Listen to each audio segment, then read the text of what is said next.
मौर्य साम्राज्य के बाद हम देखेंगे ब्राह्मण साम्राज्य। ब्राह्मण साम्राज्य के बारे में जानेंगे। कहा गया है कि पुष्यमित्र शुंग, जिसने मगध पर शुंग वंश की नींव डाली, ब्राह्मण जाति का था। शुंग शासकों ने अपनी राजधानी विदिशा में स्थापित की। इंडो यूनानी शासक मिनांडर को पुष्यमित्र शुंग ने पराजित किया। पुष्यमित्र शुंग ने 2 बार अश्वमेध यज्ञ किया। इनके लिए पतंजलि ने अश्वमेध यज्ञ कराए।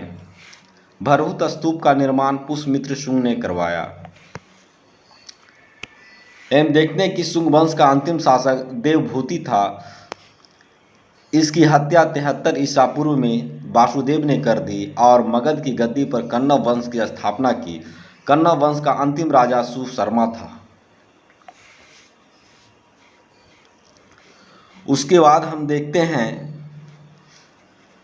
कि सिमुख ने 60 ईसा पूर्व में सुशर्मा की हत्या कर दी और सातवाहन वंश की स्थापना की।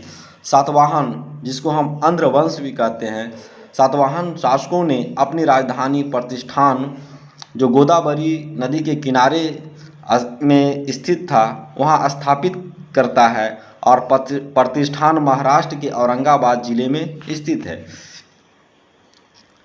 सातवाहन वंश के प्रमुख शासक थे सिमुक, सातकर्णी, गौतमी पुत्र सातकर्णी, वशिष्ठी पुत्र पुलुमावी तथा यज्ञश्री सातकर्णी। सातकर्णी ने 2 अश्वमेध तथा 1 राजस्व यज्ञ किया। सातवाहन शासकों के समय प्रसिद्ध साहित्यकार हाल एवं गुणाढ्य थे। हाल ने गाथा सप्तशती तथा गुणाढ्य ने बृहत कथा नामक पुस्तक की रचना की। यहीं हम देखते हैं कि सातवाहन शासकों ने चांदी, तांबे, सीसा, पोटीन और कांसे की मुद्राओं का प्रचलन किया। सातवाहन अपना सिक्का ढालने में जिस शीशे का इस्तेमाल करते थे, उसे रोम से मंगाया जाता था।